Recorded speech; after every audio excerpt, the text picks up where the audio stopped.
میرے حضور سے پوچھا گیا مومن بخیل ہو سکتا ہے؟ کہا نہیں، مومن سخی ہوتا ہے، لیکن ہو سکتا ہے کبھی بخل بھی کر جائے، بشر ہی تو ہے۔ پھر پوچھا گیا مومن بزدل ہو سکتا ہے؟ کہا نہیں، بہادر ہوتا ہے، لیکن ہو سکتا ہے کبھی بزدلی بھی کر جائے۔ بلکہ ایک مقام پہ فرمایا مبخلتن مجبنتن، اولاد کے بارے فرمایا جب بندے کی اولاد ہو جاتی ہے تو دو خصلتیں آ جاتی ہیں، اولاد بخیل بھی کر دیتی ہے، اولاد بزدل بھی کر دیتی ہے۔ جب بندے کی اولاد نہیں ہوتی ہے تو اس وقت بڑا دلیر ہوتا ہے، ہر میدان میں ہاتھ ڈال لیتا ہے، اولاد کے بعد تھوڑا سوچنے لگتا ہے۔ تو میرے حضور نے فرمایا مبخلتن مجبنتن، اولاد تھوڑی سی بخل بھی پیدا کر دیتی ہے، اولاد تھوڑی سی بزدلی بھی پیدا کر دیتی ہے۔ تو پوچھا گیا مومن بزدل ہو سکتا ہے؟ کہا دلیر ہوتا ہے، لیکن ہو سکتا ہے کبھی بزدلی بھی کر جائے۔ پھر پوچھا گیا بخیل ہو سکتا ہے؟ کہا سخی ہوتا ہے، لیکن ہو سکتا ہے کبھی بخل بھی کر لے۔ تیسری بات میرے حضور سے پوچھی گئی مومن جھوٹا ہو سکتا ہے؟ فرمایا جھوٹا نہیں ہو سکتا، یہ طے شدہ بات ہے کہ مومن ہو اور جھوٹا ہو، یہ نہیں ہو سکتا۔ میں اور آپ اپنی زندگی میں اتریں، اپنے شب و روز میں اتریں، اپنے کاروبار میں اتریں، اپنے دوستوں کی بیٹھک میں اتریں اور دیکھیں ہماری زندگی میں کہیں جھوٹ تو نہیں جڑا ہوا۔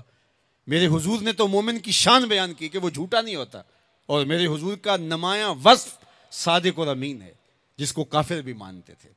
جب آقا کریم نے کوہ صفا پہ چڑھ کے کہا میں اگر کہوں کہ پہاڑ کی دوسری جانب سے ایک لشکر آ رہا ہے جو تمہیں طاقت و تاراج کر کے رکھ دے گا تو تم میری بات مان لو گے؟ تو انہوں نے کہا نہ بھی نظر آیا تو ہم کہیں گے ہم اندھے ہیں، آپ سچے ہو۔ جو اتنا سچا، جس کی صداقت کی قسمیں کھائی جائیں، جس کی امانت کی قسمیں کھائی جائیں، ہم اس کے غلام اور اس کے امتی ہوں۔ یہ بالکل آپ کے پاس جاپان بستا ہے، ایشیائی ملک ہے، اور وہاں بچہ بھی جھوٹ نہیں بولتا۔ وہ کوئی اور گوشت پوست کے بنے ہوئے انسان ہیں، نفس اور شیطان ان کے ساتھ نہیں جڑا ہوا؟ کیا ان کی ضروریات اور ان کی مجبوریاں نہیں؟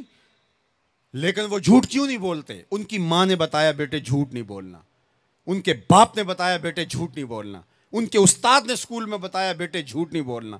اور ہم کیوں بولیں؟ ہمارے نبی نے بتایا جھوٹ نہیں بولنا، ہمارے آقا نے بتایا کہ جھوٹ نہیں بولنا۔ اگر ہم آقا کے سچے غلام ہیں تو ہماری زبان سے جھوٹ نکل ہی نہیں سکتا۔ جب کوئی شخص جھوٹ بولتا ہے، حدیث پاک میں آتا ہے اس کے منہ سے بدبو نکلتی ہے، جس سے اللہ کے رحمت کے فرشتے ایک میل دور ہٹ جاتے ہیں، اور اگر وہ پھر جھوٹ بولتا ہے تو فرشتے اور پیچھے ہٹتے چلے جاتے ہیں۔ اب سویر سے لے کر شام تک جھوٹ جھوٹ اور جھوٹ، اور فرشتے کہاں کے کہاں پہنچ گئے۔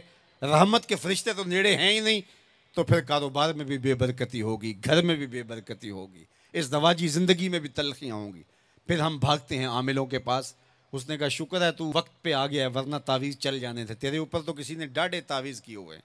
او میاں وہ تعویذ جھوٹ کا ہے، وہ جادو ٹونا جھوٹ کا ہے۔ رحمت کے فرشتے دور ہٹ گئے اور ہم اندھیروں میں آ گئے۔ آؤ سچائی کو شعار زندگی بنا لو، رحمت کے فرشتے اپنے نوری پر تان دیں گے تمہارے اوپر، اور تم ایک انوار کے ماحول میں جینا سیکھ لو گے۔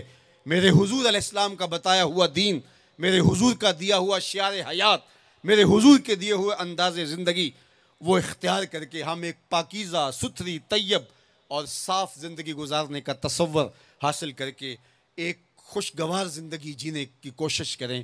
آئیے میں اور آپ آج دیکھیں کہ ہمارے ساتھ کوئی ایسا عمل، کوئی ایسا رویہ تو نہیں جڑا جو حضور کے بتائے ہوئے طریقوں سے ہٹ کر ہے۔ آؤ اپنی زندگی کو ان کے قدموں میں ڈال دیں، ہمارا رویہ بتائے ہم حضور کے غلام ہیں، ہمارا طرز زندگی بتائے ہم حضور کے غلام ہیں، ہمارا انداز حیات بتائے ہم حضور کے غلام ہیں۔ غلامی رسول کو اپنی نس نس میں سمو لو، غلامی رسول تمہارے لباس سے دکھائی دے، غلامی رسول تمہارے رویوں سے دکھائی دے، غلامی رسول تمہارے طرز حیات سے دکھائی دے، غلامی رسول تمہارے سجدوں سے دکھائی دے، تو غلامی رسول تمہارے وعدوں سے دکھائی دے، تمہاری بولی سے غلامی رسول ٹپکتی ہو، نہ یہ کہ تم صرف زبان سے یہ کہو کہ میں غلام رسول ہوں، باقی تمہاری زندگی کا ہر تیور اس کی نفی کر رہا ہو۔ آؤ میں اور آپ آج کی اس بزم نور کے اندر یہ عہد کر کے اٹھیں کہ زندگی کی ایک ایک سانس حضور کی اطاعت میں گزاریں گے، جئیں گے تو حضور کے لیے، مریں گے تو حضور کے لیے، اور زندگی کی ایک ایک سانس حضور کے نام لگائیں گے اور ان کے لیے جئیں گے اور انہی کے لیے مریں گے۔